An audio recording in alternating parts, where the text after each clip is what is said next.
Hey everyone, Joey here. I'm down at Hilo Bayfront because it's a beautiful day to be out.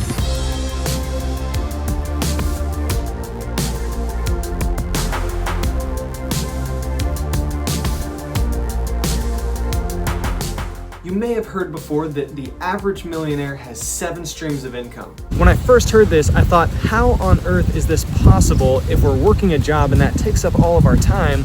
How are we supposed to create 6 other streams of income? But have you ever considered that being a millionaire is pretty much as simple as thinking like a millionaire thinks and doing the things that a millionaire does? With the right mindsets and investment habits, becoming a millionaire is kind of inevitable. Before we get into it, don't forget to like this video. It really helps my channel and it helps other people find this information as well. I'm here to tell you, no, I'm not a millionaire. My net worth is about $350,000 and I'll go into that a little bit later in the video. However, with the right mindset and the right investment habits, yes, I do believe I will be a millionaire in a couple years. And I'm here to tell you, if there's anyone in your friend group or your family that's gonna be a millionaire, it's gonna be you. Mainly because you're watching this video and you're doing yourself a solid by learning about how to make money the way millionaires make money.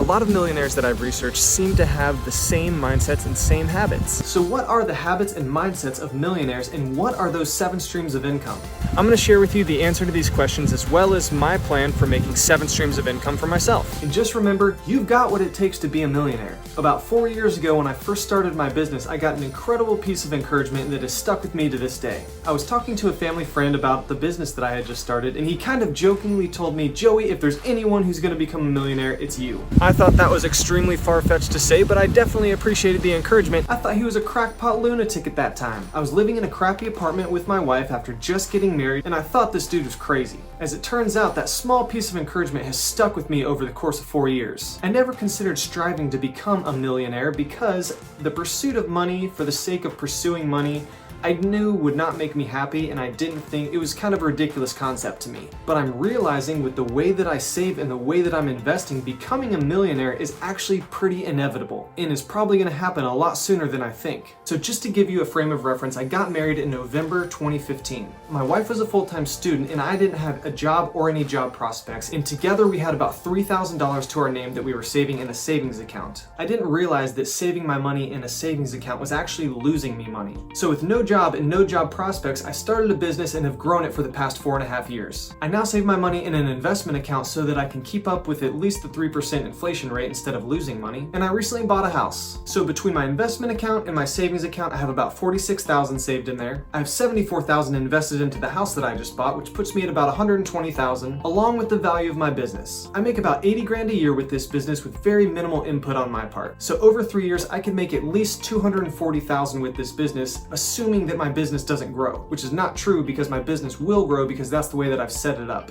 There's a lot of ways to determine the valuation of a business, and for me, I wouldn't sell my business for anything less than what I would make on that business in 3 years. It's a growing business and it's created a good stream of passive income for me, so chances of me selling it are very, very, very low.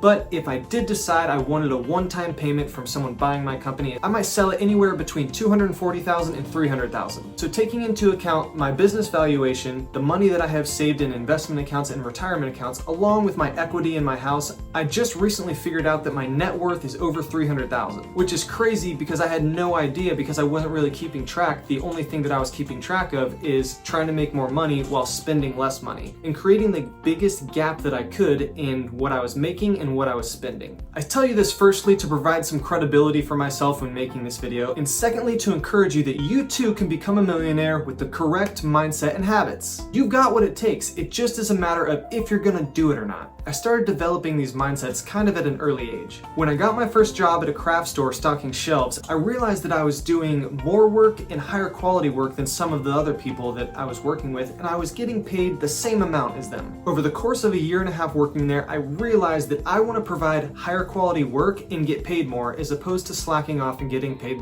the same as anyone else. My dad has been a salesman for software companies my entire life, and I never thought that I would end up becoming a salesman as well. But the reason he switched from computer science to sales is because he realized that he could make more selling things because of the commissions. So that was a good lesson for me to learn, that I could work harder and make more, and I wanted to do that through sales and commissions. I found a job that could provide what I was looking for, which was higher quality work and getting paid more, and then I ended up starting my own company from the knowledge that I had learned with this company, basically just to pay my bills in college. After college, like you heard, I got married with no job and no job prospects. How were both families okay with this?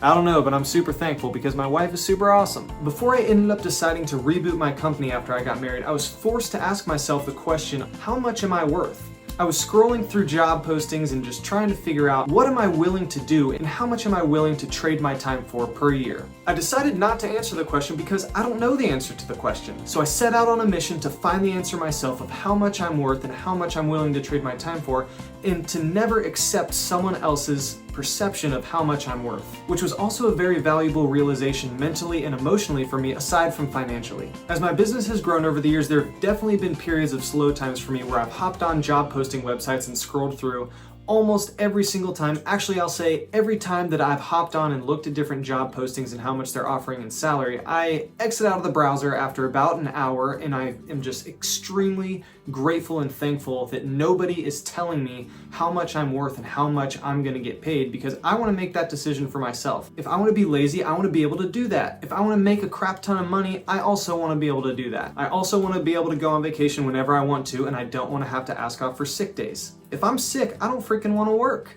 I'm very thankful I made the decision early on to not let anyone determine my value. The great news is anybody, including you, can be an entrepreneur. It takes a little bit of thinking and action to back it up. I started my company with knowledge, not any capital up front. Remember, I was broke with no job and no job prospects. I needed to figure out a way to make money. So invest in your knowledge because you'll be able to carry that knowledge throughout the rest of your life with you. Speaking of knowledge, what are the habits and mindsets of millionaires? Joey, we've been sitting here waiting for you to get to this part of the video for, okay, we're getting to it, all right? All of the links where I got my information and research are posted in the description below if you want to do some further research. According to Business Insider, a mindset of millionaires is to be frugal. They not only learn how to make more money, but they learn how to spend less of their money so that they increase that gap between what they're making and what they're spending. They also don't trade their time for money. They spend their time investing into their own knowledge by reading and learning and thinking and growing and asking questions to a bunch of different people. They realize with more knowledge, they'll be able to create more streams of income than trading their time for money. They also pave their own trail and don't follow the crowd. The crowd is following someone, and they strive to be that someone. They're consistent and self-disciplined. They do what other people are not willing to do over long periods of time. And speaking of time,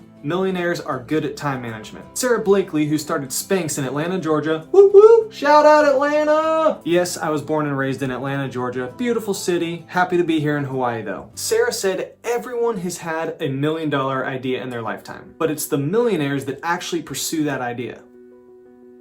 Something to think about. So what are a millionaire's 7 sources of income? Well, ironically, they fall into 7 categories, which is just a coincidence because most of the time a millionaire only has about 4 out of these 7, but they create several of a certain type. For example, real estate. Having 2 rental properties will bring in 2 streams of income, but it falls under one umbrella of real estate. According to dividendrealestate.com, here are the 7 ways that millionaires create their income. Number 1, dividend stock income. Dividends are stocks that can be invested in that pay out monthly, quarterly, or annually just for holding my money with this company. My investment with this company also grows due to interest, and I also get paid pretty regularly from the dividend payouts. Dividends are a good source of passive income. But then again, the first 6 of these types of making income are all passive. Number 2, like I talked about earlier, is rent from real estate. This means buying a property and renting it out to tenants or a business. The third type is selling royalties to products that I've written or invented.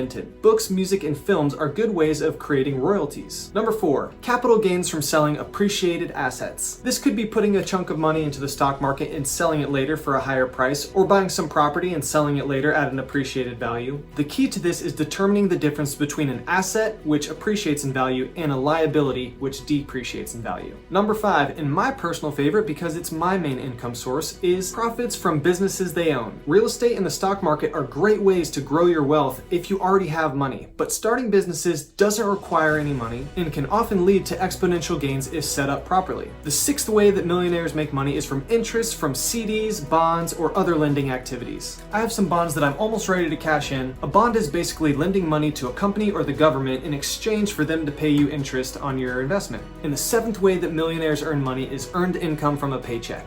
This isn't a passive source of income because a lot of times it's trading time for money, but being an active part in a company that you're growing is also very important to keeping it healthy and making sure that it's growing on the right track. So with that information, I've put together a list for myself in order to create 7 streams of income for me by the end of this year, which is about 8 months. The first one and my biggest breadwinner is my company, Joey's Balloon Company. Before the COVID-19 outbreak, I was on schedule to make about $80,000 this year, but that's also taking into account that I expanded into 3 other cities besides Atlanta, and I'm actually not sure how to evaluate the profitability because I don't have enough research because we were only working for about 2 months in each of these cities before everything got shut down. The world will eventually return to a state of somewhat normalcy, and I'm hoping that it's by the end of this year. Hopefully we are not all in quarantine for 8 more months. But that's exactly why I'm investing into 6 more income sources, because I don't want to be mainly relying on something that could potentially be shut down for another year. And therefore, number 2, I bought a house. Yep, it's an absolutely beautiful house. It's located in a very central area between downtown Hilo, the university where Becca is completing her grad school, and the lovely Hilo beaches. The house we bought is a duplex, and the original plan before the outbreak was to Airbnb the downstairs. Talking to a few other Airbnb owners on the island, I realized that short-term rentals can often be a lot more profitable than long-term rentals. However, vacation rentals have ceased because of the pandemic, so we are for now, or at least for the rest of this year, going to be renting to a tenant who's going to be staying in there for about 6 months, maybe even a year. Long-term rentals I'm thinking will make between $1,200 and $1,400 a month. However, when we can get back to short-term rentals, our profits are expected to be around the $3,000 range. Number 3, last year I started a website and started a tour company here in Hilo, Hawaii. I was actually waiting on doing anything with this company until after I bought this house because lowering my living expenses was my number 1 priority. So now I have the house,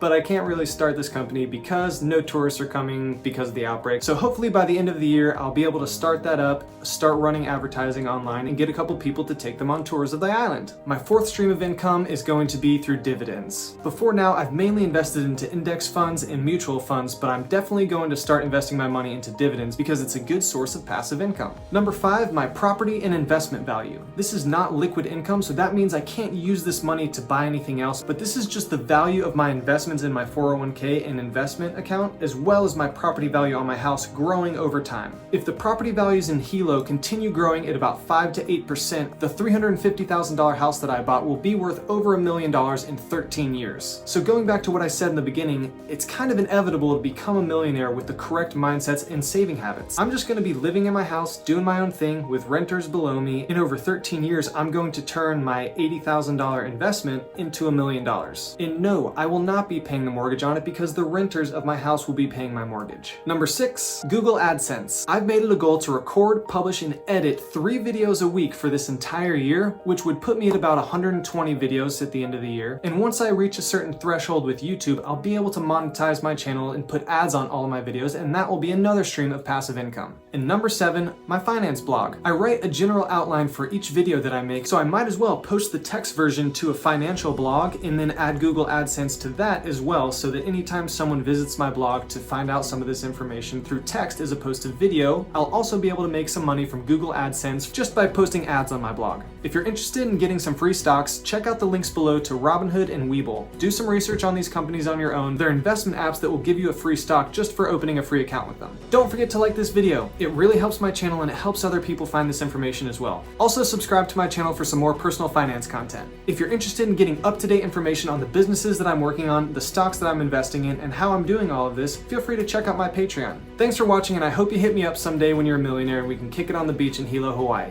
Aloha from the middle of the Pacific. I'm Joey. I'll see you soon.